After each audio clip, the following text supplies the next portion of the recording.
Hi and welcome to Steve Wraith's True Crime Podcast. I've got a special guest today. It's Chet Sandhu. Hiya, Chet. How are you? Cool, bro. Nice one. Yeah, Thank you for having me on. Thank you for coming on, mate. I saw your podcasts on James English's podcast, which is fantastic, and on Sean Atwood's. You've done a few with him now. Done a couple on your own, and done one with Stevie Gillen, which is brilliant. So good to see you on. Good to see you doing well. And, I'm going to promote your book at the start first. Anybody wants to read Chet's life. It's quite a long title, but it's a fantastic book, and it's called From Karachi to Lockdown in the Costa del Crime by Chet Sandhu. Meet the international smuggler who dominated Europe's worst prison. It's a fantastic book, Chet. And the one thing I've learned from the book is that it's only about 10% of the story, because all the stories you've told on these podcasts have been fantastic. Before we start talking about some of those stories, just give us a little bit of idea of your background. Where were you born and where did you grow up? Right. Okay. Background: born in Hertfordshire, Hitchin. I was there till about 4 years old. Blah blah blah. Because my old man, he was invited to come to the country by the UK government because they wanted people to come and work. So he was given a passport. London was the base, Hitchin, anyway. And then from there, we moved to Huddersfield, West Yorkshire. That's where I went to school, 15. Left there at 15, then moved to Washington in Tyne and Wear, which is between Sunderland and Newcastle. And that's where we got a shop. And it was a hard graft from then. It was a hard graft from 15 onwards, because that was 1984. Had to put up with a lot of shit, mind. A lot of shit. And I started working the doors. What year? I was 24. I started working the doors. So that will be 8 years on from that. 84, 92. 1992. That worked the doors, And in these times, I started training. Obviously, I was training earlier. I used to go to the gym. Andy Webb's in Jesmond. Viv used to train there. Viv now Graham. And then. Yeah, Viv, he used to train now and then. He was a monster, He was a monster. He's like, at that age, I was a young boy, And when I seen someone like him, you're just in awe of it, You're in awe of it, because you've heard the name, you've heard him, you've seen what he's capable of doing. And I seen him around the High Street in Biker. What's that called? The High Street in Biker. We're not Biker High Street. Yeah, he used to get up there. Biker High Street, yes. There. He used to be around there, blah, blah, blah. See a few times because I was seeing a girl from there as well, in Walker. So I used to be in that area. So I used to like driving by. He was always out and about, But personally, I didn't have a meeting with him, Personally, I didn't have a meeting with him. But I just seen him, because I was a young kid at the time, and he was a proper geezer, So I just thought I'd keep a distance away from this guy, That's how it goes down, So those days as well, Viv was lifting a hell of a lot of weight, wasn't he? You were up and coming, starting the doors, but the rumours about bench pressing like immense amounts of weight were true. Yes. It was true. 5 plates on each side. Wow. 5 20s, that is 100 kilo each side plus the bar. 220 bench. And he used to, it was immense, it was immense power he had. Immense power. Plus he could fight as well, he could box as well, He could box. Good fighter. He boxed at the gym at, I trained there as well. In Team Valley. No, what's it called there? Not place in Felon, Atlantis gym. He used to go to. Felon, there was this gym at the bottom of St. Patrick's gym. It was in an old church. Right. Yes. Bottom of Felon High Street. Was it? Felon High Street, not that one. But there was another gym he used to fucking go to. I'm trying to think. The Teams Boxing Club. Yes, there. Yeah. I still there as well, That's where I used to train, and you used to go down there, and that's all I know of him really. You know. What was Andy Webb like? Because Andy Webb gets mentioned Yeah. quite a few times in the Viv books. Andy's cool, yeah. Andy's excellent. A lot of people say he was the person who made Viv the person he was. He was the one who got him to train properly. He was the one who introduced him. I don't know about that, you know. I don't know about that. No. The training's in yourself, you know. Right. He had it in himself. He was awesome in himself, yeah. Yeah.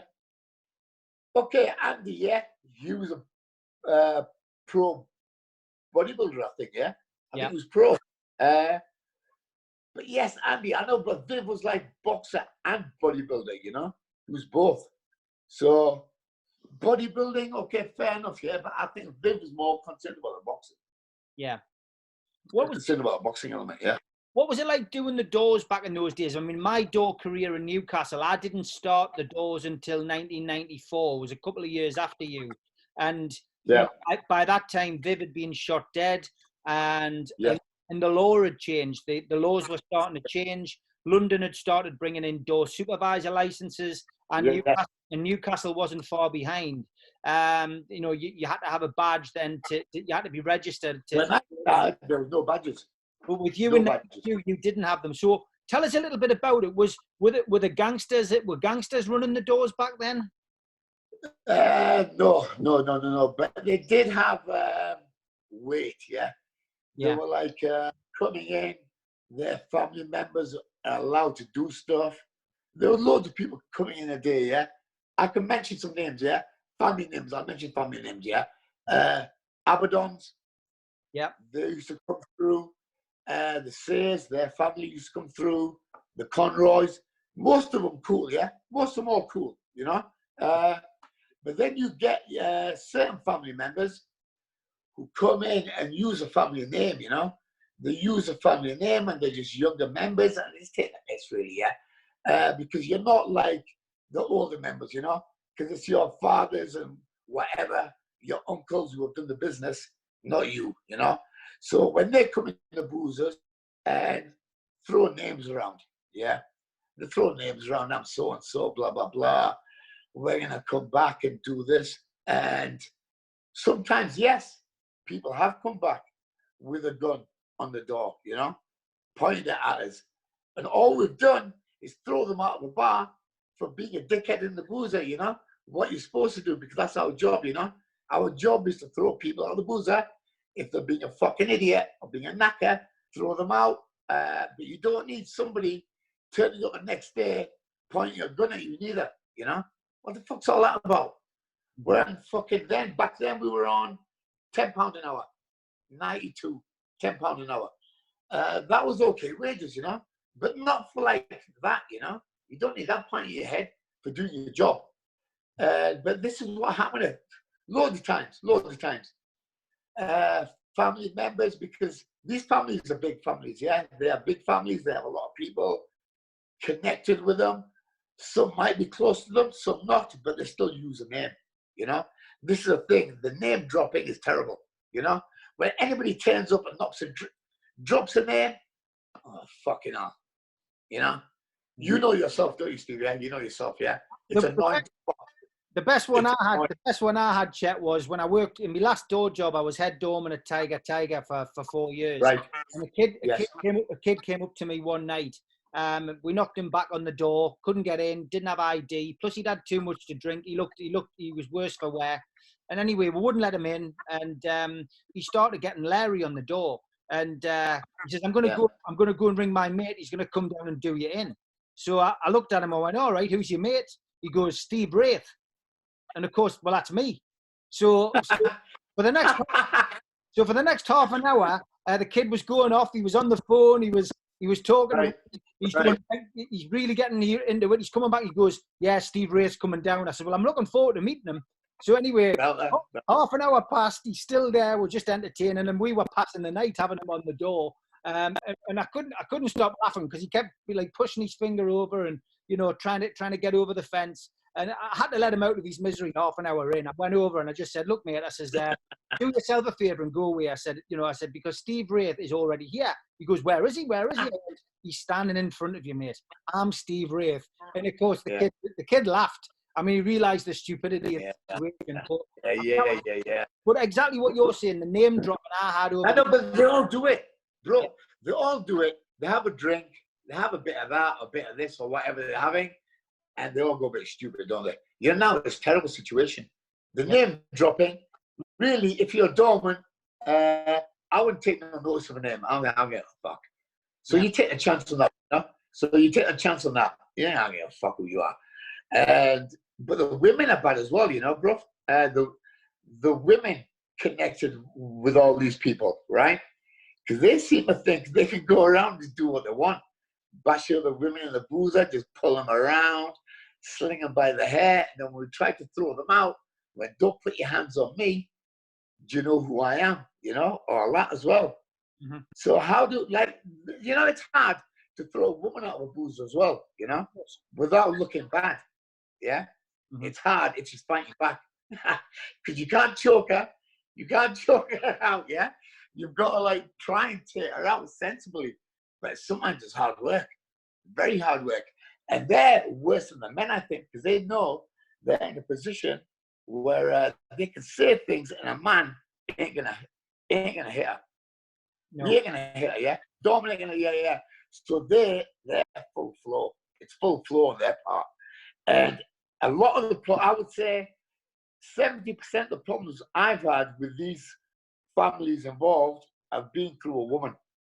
Mm-hmm. And it's a woman instigated it and gone back to them and like just built it up to something that's fucking massive, where really it's not. You know, it's just fucking bullshit, where you're on the wrong yourself.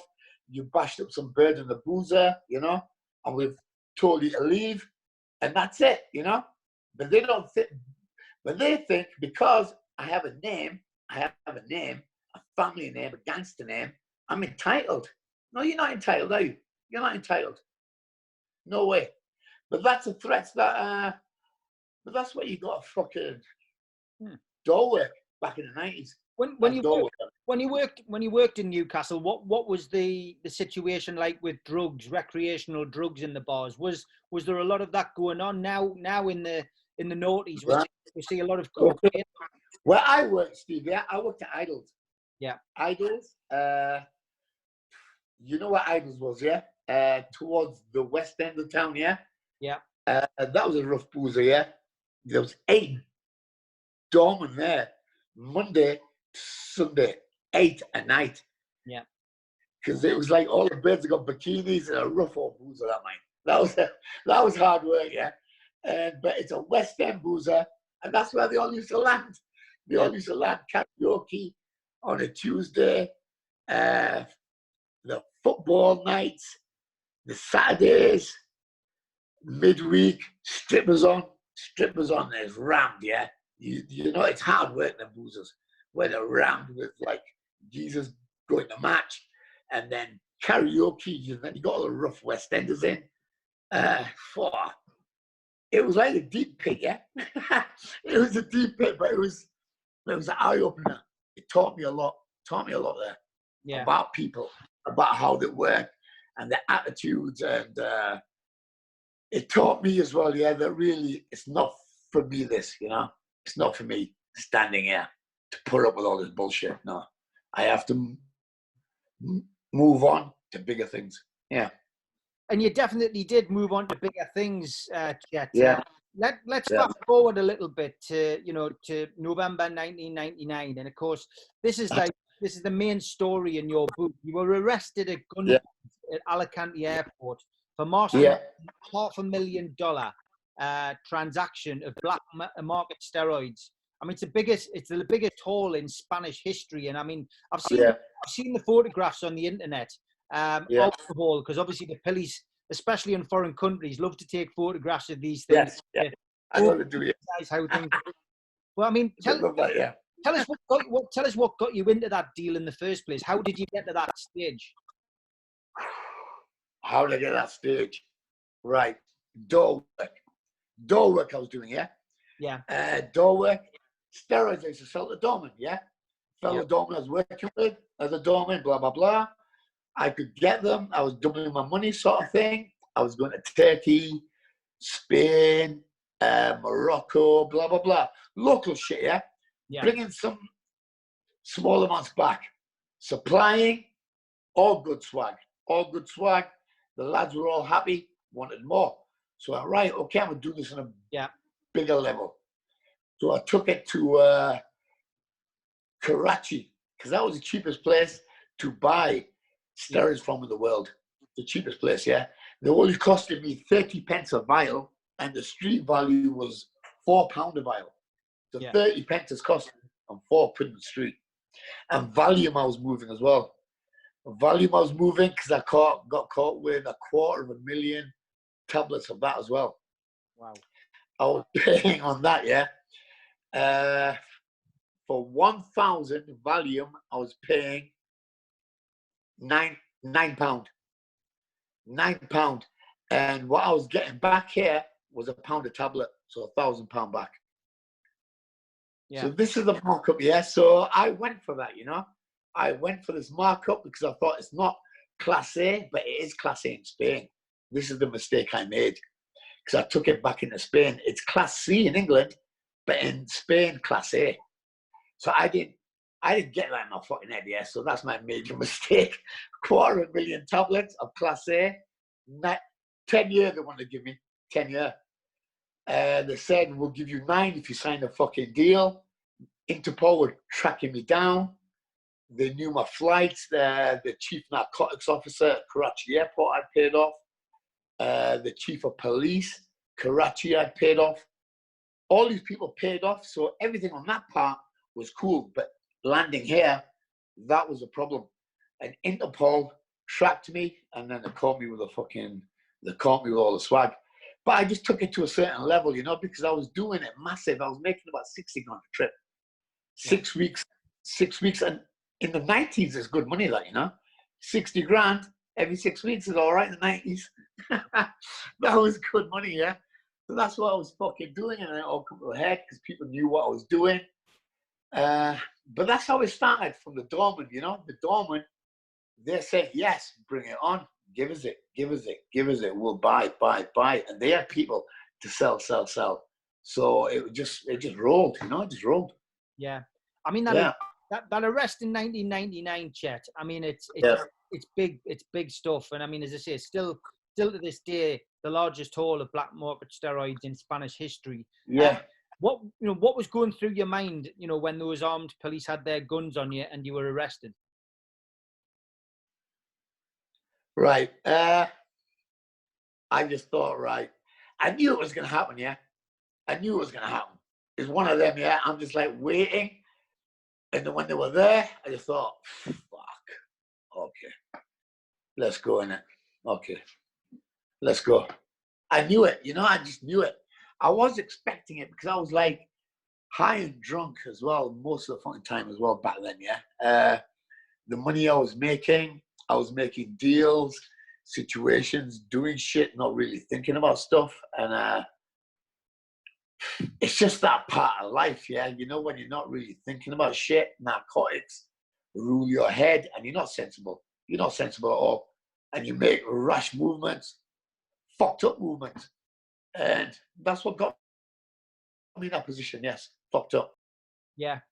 You were basically put into, you know, one of the strictest, toughest prisons, incarcerated alongside murderers, rapists, terrorists, in, I think it was the top security wing, one of Europe's most infamous prisons, Fonsalent, I think it's called. What was the prison like? Tell us a little bit about that.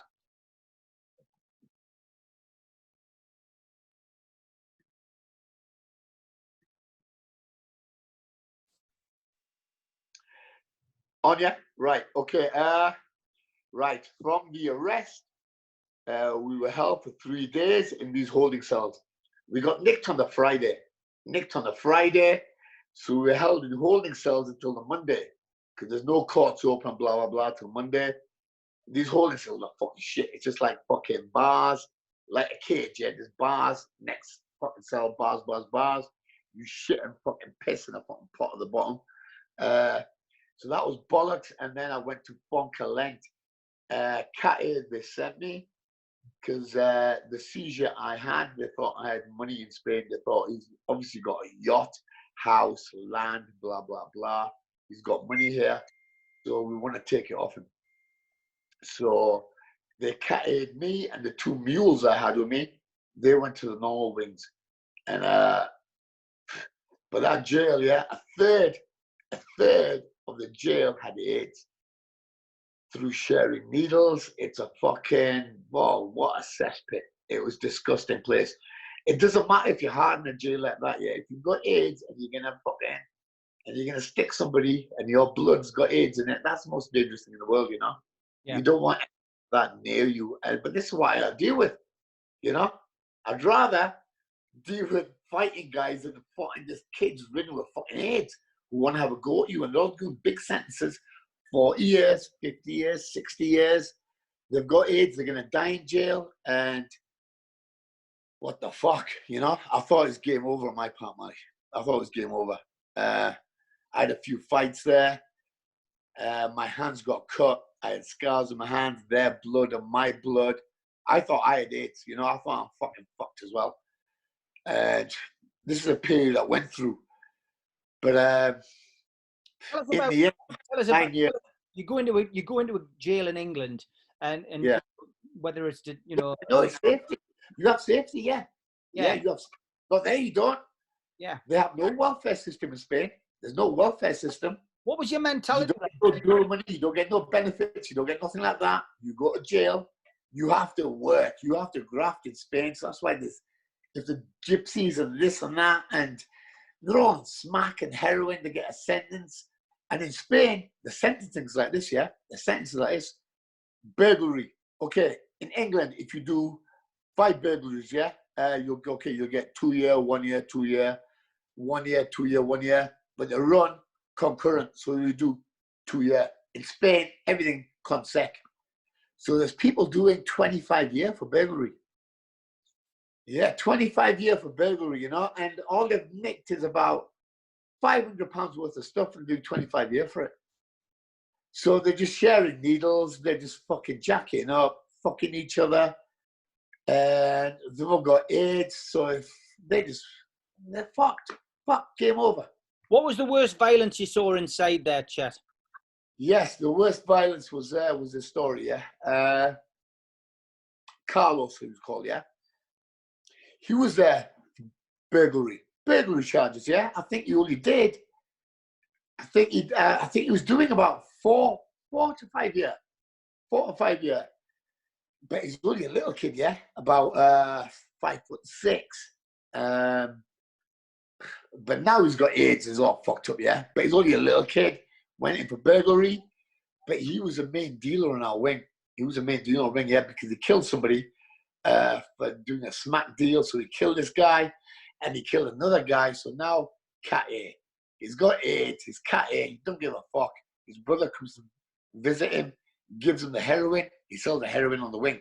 And he's a head honcho on the wing. Nobody else sells apart from him. So that's how we run it. And if anybody else did, he'll kill him. So what happened with him, this fucking kid come over from this other wing. Because our wing was a punishment wing as well. A punishment wing. So if you do something wrong in another wing, they would send you to ours for 30 days as punishment. So this guy, he come over. Anyway, he was a fucking weak piece of shit. And he knew Carlo was a heroin dealer, so he grassed him. He knew his stash. I think he bought some off him. And then he grassed him, hired him in, threw him in. Carlo did, I think he did 30 days down the hole. But when he come back out, this geezer was still on the wing because he was there for 2 months.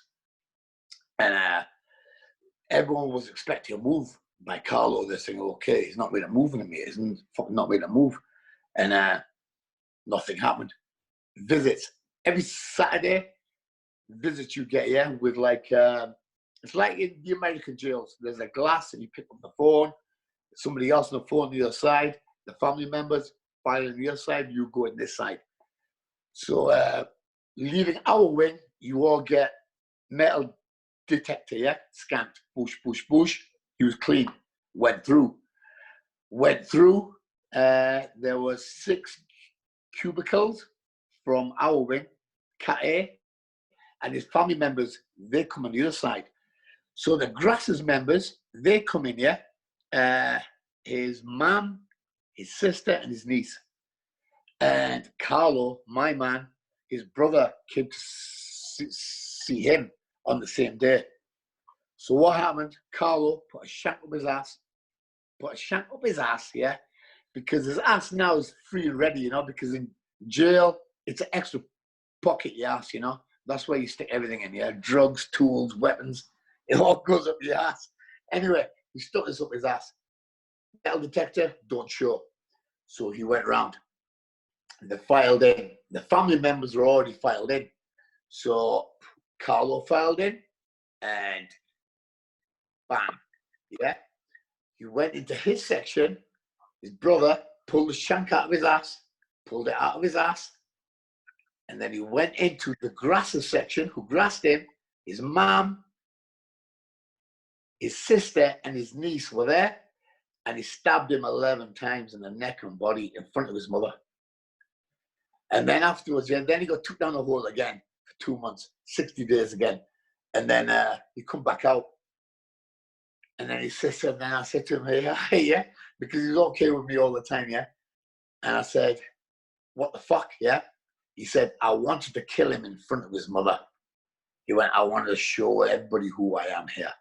Fuck with me, and that's what I do. That's terrible.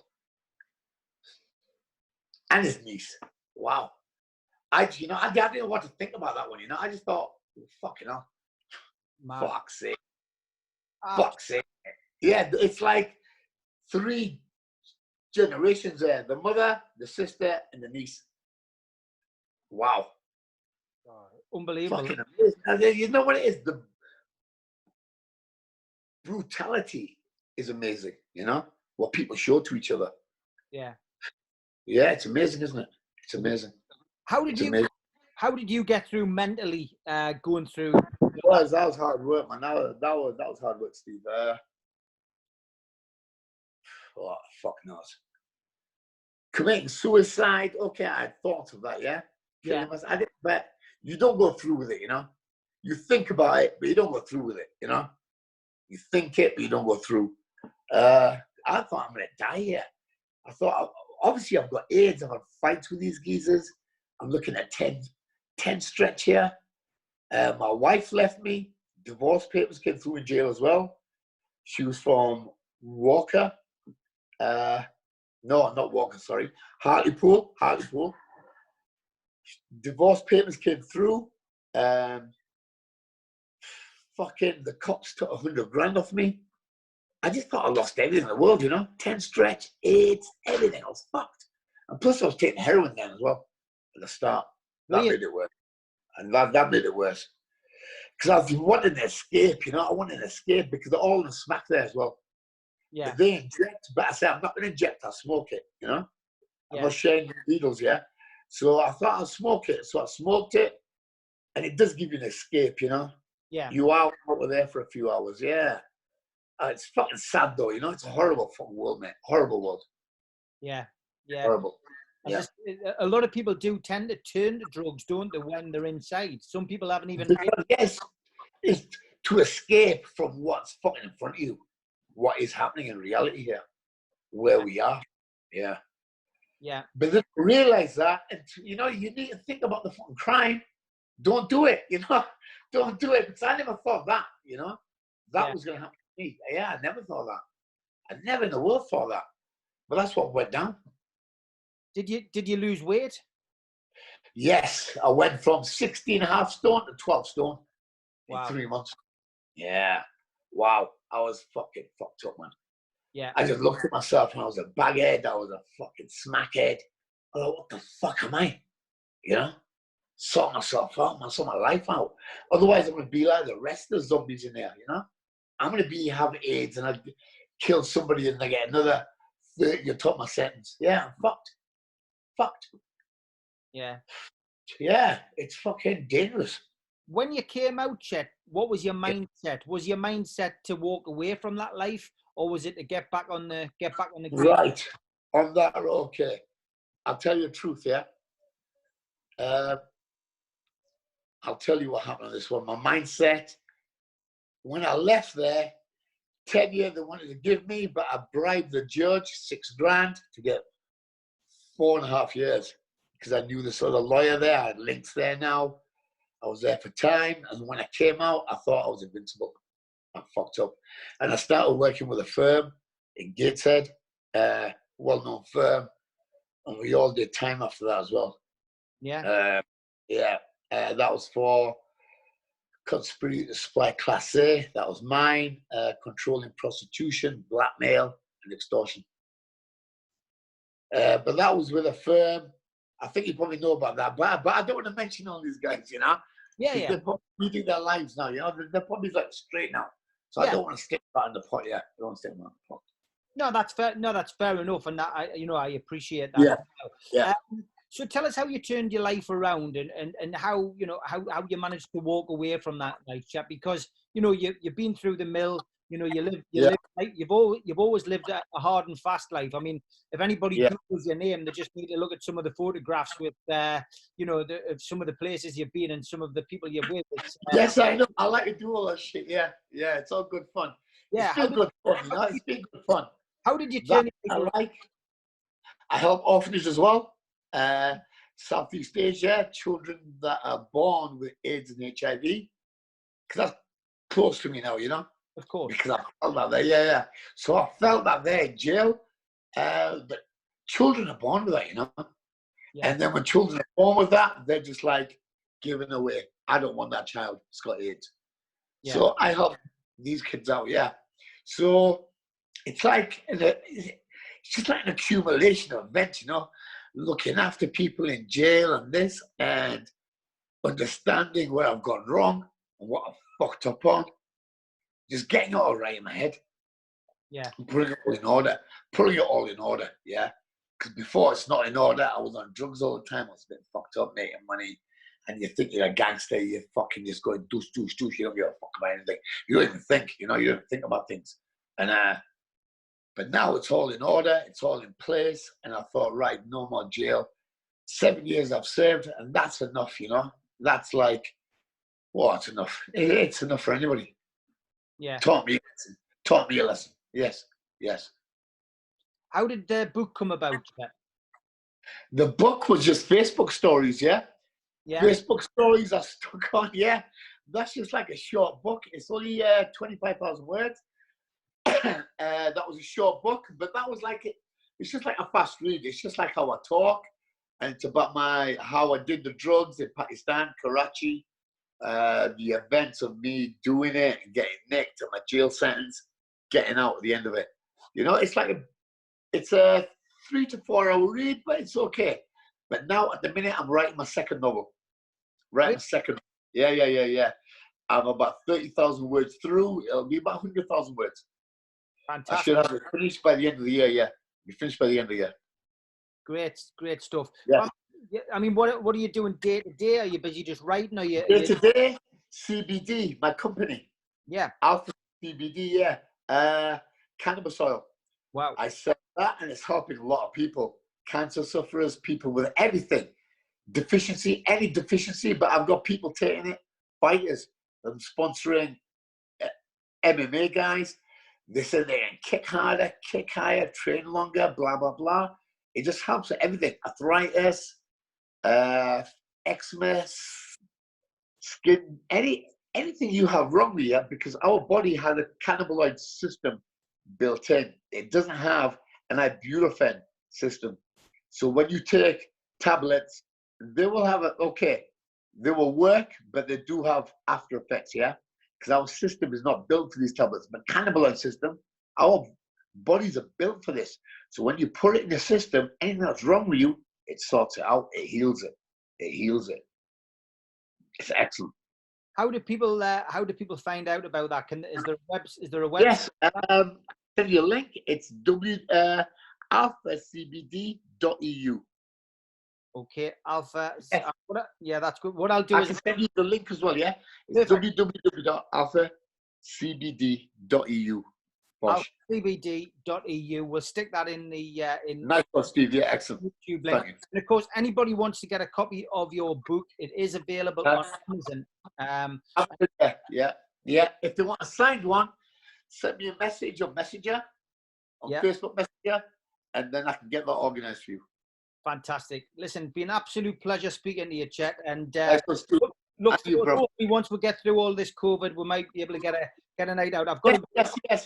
Let's get a head-to-head. I've got a night out with you, James English and Sean Atwood organised. I'm a good organiser. We'll get it sorted. All of us, yeah. All of us. We'll have a big one. All right. Steve. Take care, mate. Bye-bye. Bye-bye. Bye-bye. Thank you. Bye-bye.